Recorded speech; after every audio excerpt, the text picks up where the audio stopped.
अस्सलाम वालेकुम स्टूडेंट्स। 10वीं जमात से सबक नंबर 1 चैप्टर नंबर 1 इसमें हम आ चुके हैं मिसाल नंबर 6 के ऊपर। चलिए अब यहाँ से कुछ नया शुरू होने वाला है। अभी तक हम सिर्फ गुसा मालूम कर रहे थे, अब नया कुछ आ रहा है, लसा भी मालूम करना पड़ रहा है ना। और छोटी छोटी कीमतें हैं तो बहुत आसानी से हम मालूम करेंगे। और यहाँ पर हमको आइडिया नहीं है कि भाई गुसा और लसा दोनों को एक साथ किस तरह से मालूम किया जाता है ना। और ये सवाल भाई इम्पोर्टेंट है, इस तरह के सवाल स्टैंडर्ड वालों को खास तौर पर आने वाले हैं, इसलिए अच्छी तैयारी हमारी रहनी चाहिए, है ना। चलिए बोला है कि भाई 6 और 20 ये दोनों कीमतें आपके पास, गुसा भी मालूम करो और लसा भी मालूम करो।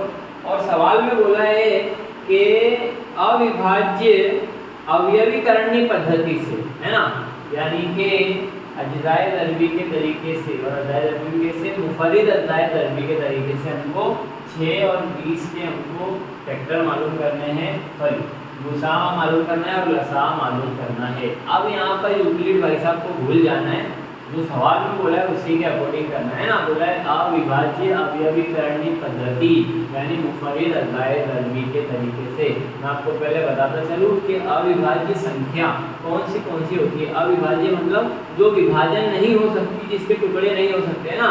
मुफरिद जो नंबर होते हैं वो सबसे पहले छोटा नंबर होता है 2, फिर होता है 3, उसके बाद 5, फिर 7, फिर 11, फिर 13, फिर 15 नहीं 16 नहीं 17, फिर 17, फिर 19, फिर 23, इस तरह से नंबर आगे बढ़ते हैं ना।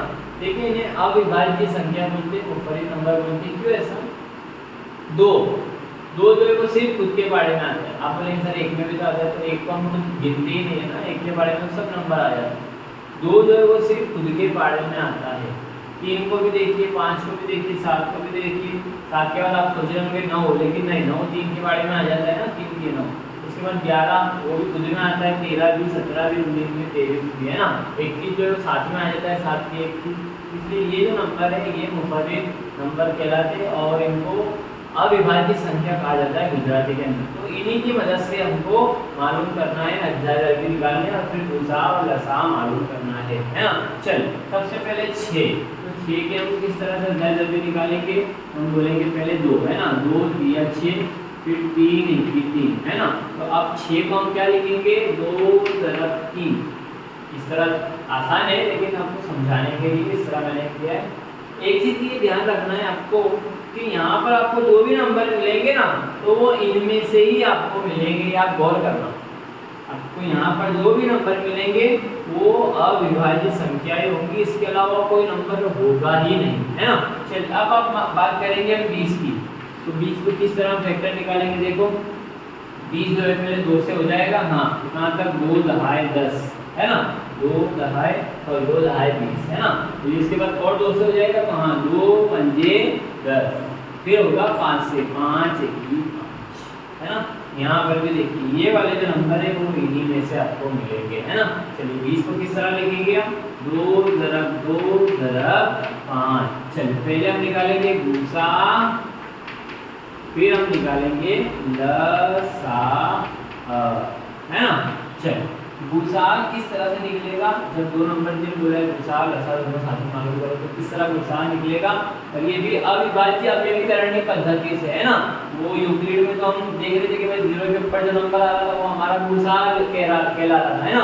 लेकिन यहाँ पर आपको अगर बोला है कि भाई अविभाज्य अवयवीकरणीय पद्धति है ना, यानी कि मुफरिद अज्जाए दरबी का तरीका है, इससे हमको निकालना है, तो आपको चेक करना पड़ेगा कि वो वाला कौन सा नंबर है जो दोनों के अंदर कॉमन आ रहा है। इसका नाम ही वही है, HCF, है ना, यानी कि हाईएस्ट कॉमन HCF फैक्टर। तो दोनों के अंदर सेम नंबर कौन सा आ रहा है वो हमको देखना है। देखिए यहाँ पर 2 है और यहाँ पर भी 2 है, तो ये दोनों कॉमन है, यानी कि ये आ जाएंगे इसके अंदर। और इसके अलावा कोई ऐसा नंबर जो दोनों में कॉमन है नहीं, यहाँ पर 3 है लेकिन यहाँ पर 3 नहीं है, तो 2 जो है वो इसका गुसा हो जाएगा 6 और 2 का। समझ में आ रही है बात? इस तरह के सवाल के अंदर हमको क्या देखना है कि वो ऐसा कौन सा नंबर है जो दोनों के अंदर कॉमन आ रहा है। जो दोनों के अंदर कॉमन आ रहा है वो कहलाएगा उसका गुसा। अब हम बात करेंगे लसा की, है ना, नया कुछ देखने मिलेगा। एलसीएम कहा जाता है, लीस्ट कॉमन मल्टीपल बोलते हैं इसको, है ना। चलिए आ जाइए, एलसीएम किस तरह से मालूम होगा? तो सबसे पहले आपको कॉमन की जोड़ी बनानी है। देखिए 2 यहाँ पर भी 2 यहाँ पर भी, तो ये जोड़ी को हम एक मर्तबा लिख देंगे, है ना। चलिए उसके बाद में आपको देखना है कि इनको छोड़कर अब क्या क्या बच रहा है। देखिए यहाँ से बच रहा है 3, तो मैंने 3 को लिख दिया। यहाँ से बच रहा है 2 ज़रब यहाँ से बच रहा है 5। क्या किए, पहले कॉमन 2 निकला, उसको एक मर्तबा लिख दिए। फिर यहाँ से बचा 3, तो 3 लिख दिए। यहाँ से बचा 2 ज़रब यहाँ से बचा 5। इन सबका मल्टीप्लाई कर दो, 2 दिया 6, 6 दूनी 12, 12 पंजे 60, ये आ जाएगा 60। और यही है इसका लसाअ। देखिए भाई कितना आसान है ना। मुझे उम्मीद है कि आपको अच्छे से समझ में आ गया होगा, है ना। शुरू। चलिए इसके बाद है मिसाल नंबर 7। इसमें बोल रहा है कि 96 અને 404 404 નું ગુસાઅ અવિભાજ્ય અવયવની પદ્ધતિથી શોધો અને તે પરથી લસાઅ શોધો, है ना। बोल रहा है कि भाई 96 और 404 इनका आपको पहले गुसाअ मालूम करना है, गुरुत्तम सामान्य अवयव। इससे अविभाज्य अवयवीकरण, इससे पहले जो हमने रीत देखी तरीका देखे मुफर्रिद अज़ायद अरबी वाला, उससे हमको पहले गुसाअ मालूम करना है और उसके बाद उसके ऊपर से हमको लसाअ मालूम करना है, रेशियो मालूम करना है ना। चलिए इससे पहले कि हम क्वेश्चन शुरू करें, लेकिन हमको एक चीज़ यहाँ पे नहीं देखने को मिलेगी, ये हमको अभी रिमेंबर करना पड़ेगा, ध्यान करना पड़ेगा कि ये क्या है। देखिए फॉर्मूला लिखा हुआ है गुसाअ ज़रब लसाअ इक्वल टू पूर्णांकों गुणाकार, है ना। देखिए फॉर्मूला है कि भाई किसी भी नंबर 2 नंबर आपके पास दिए रहेंगे, तो उसमें से आप पहले गुसाअ मालूम कर लीजिए और उसी का आप लसाअ मालूम कर लीजिए। इन दोनों का जब आप गुणाकार करेंगे, है ना, और जो नंबर आपको दिए हुए कि जिसका आपने लसाअ और गुसाअ निकाला, तो उनका आप अगर गुणाकार करेंगे तो दोनों आपस में बराबर हो जाएंगे, है ना। समझ रहे क्या बोल रहा हूँ मैं। तो 2 नंबर आपको दिए हुए कोई भी और बोला इसका लसाअ और गुसाअ निकालो, तो आप उनका पहले गुणाकार कर दो, जिसमें यहाँ पर है ना।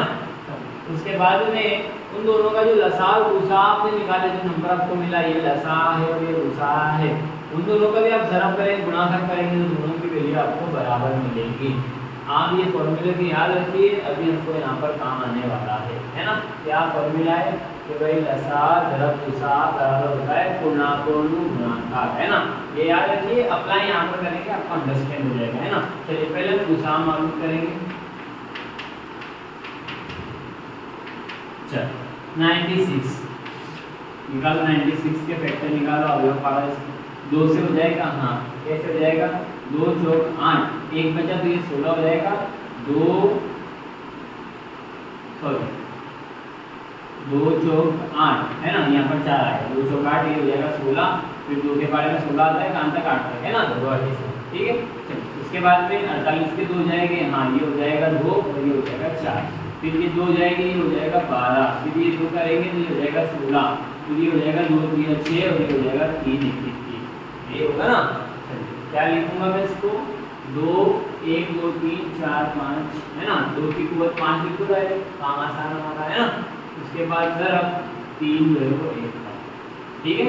चलिए अब 404 के निकालेंगे उसी तरह से। 404 में 2 से हो जाएगा तो ये हो जाएगा 202, है ना। उसके बाद और 2 से हो जाएगा तो ये हो जाएगा 101, ये हो जाएगा। आप 101 को हम डिवाइड कर सकते हैं क्या, नहीं कर सकते, है ना। 101 जो है वो एक मुफर्रिद हमारे अविभाज्य संख्या है, वो भी है 101 जो है वो खुद के ही पारे में आता है, तो ये 101 101। चलिए हम इसको क्या लिखेंगे, हम 2 ज़रब 2 ज़रब 101, है ना, ये होगा ना। चलिए अब हमको निकालना है इसका गुसाअ, इस तरह से निकालेंगे हम इसका गुसाअ। तो देखिए यहाँ पर मैंने क्या बताया था इससे पहले वाली वीडियो के अंदर कि हमको वो वाला नंबर देखना है जो इसमें भी आ रहा और इसमें भी आ रहा है ना। तो देखिए यहाँ पर 2 दूनी 4 और यहाँ पर भी 2 की कुवत 5 मरतबा है, यानी 2 बार तो हम ले सकते हैं ना। तो यहाँ से भी 2 की 2 कुवत और यहाँ से भी 2 की 2 कुवत, वो जो है वो कॉमन आ रहा है, तो मैं लिखूंगा यहाँ पर 2 ज़रब 2 यानी कि 4। समझ रहे भाई गुसाअ किस तरह मालूम करें। ये 2 है, 2 की कुवत 5 है, यानी 2 जो है वो 5 बार ज़रब हो रहा है, यहाँ पर 5 बार है, यहाँ पर 2 बार, तो 2 बार तो हम कॉमन ले ही सकते हैं ना, फिर यहाँ पर 3 बार बाकी रह जाएगा, यहाँ पर 2 नहीं बाकी रहेगा, कॉमन निकालेंगे तो हमने 2 की 2 पूरक यानी कि 4 और यहाँ पर कॉमन ले लिया, तो ये क्या आ गया हमारा, ये आ गया हमारा गुसा आ गया है ना। चलिए अब हम मालूम करेंगे लसा, और लसा कैसे मालूम करेंगे, हम इस फॉर्मूले की मदद से हम लसा मालूम करेंगे, है ना। चलिए फॉर्मूला लगूंगा पहले मैं, गुसा ज़रब लसा बराबर क्या होता है, पूर्णांकों गुणाकार, है ना। चलिए पूर्णांक कौन से, तो पूर्णांक 96 ज़रब 404, है ना। गुसा भी हमने मालूम करे, वो कितना था 4, और लसा हमको मालूम करना है। देखिए भाई अगर पहले हमने समझाया आपको समझ में नहीं आया तो भी देख लीजिए। पूर्णांक गुणाकार, पूर्णांक क्या है, सही अदद क्या है हमारे पास 96 और 404, तो इन दोनों का गुणाकार, और लसा और गुसा, तो हमने गुसा भी निकाले 4, लसा हमको मालूम करना है ना। चलिए 96 को ये रहने दीजिए, 404 को भी यही रहने दीजिए, 4 जो ज़रब में गुणाकार में इधर लाएंगे तो आ जाएगा भागाकार में, है ना, और यहाँ पर बच जाएगा लसा आ जाएगा, है ना। चलिए पहले देखिए कुछ तकसीम हो रहा है क्या, तो बिल्कुल हो रहा है, यहाँ पर ये 4 जो इससे तकसीम हो जाएगा, तो ये हो जाएगा 96 ज़रब 4 को अगर मैं 4 से 404 से ज़रब तकसीम दूंगा तो ये हो जाएगा 101। समझ रहे कैसे, दो 4 1 4, और ये कटिएगा तो हो जाएगा 101, है ना। 101 यहाँ पे कर, चलिए आप इन दोनों को गुणाकार कीजिए, तो देखो 96 को पहले 100 से ज़रब करो तो कितना हो जाएगा, वो ये हो जाएगा 96 100 से ज़रब लेंगे तो आगे 2 0 लग जाएंगे, है ना। चलो फिर ये 101 तक करना है, यानी 96 और प्लस करना पड़ेगा उसमें, तो ये हो जाएगा 9696, तो जवाब आ जाएगा हमारा लसा बराबर 9696।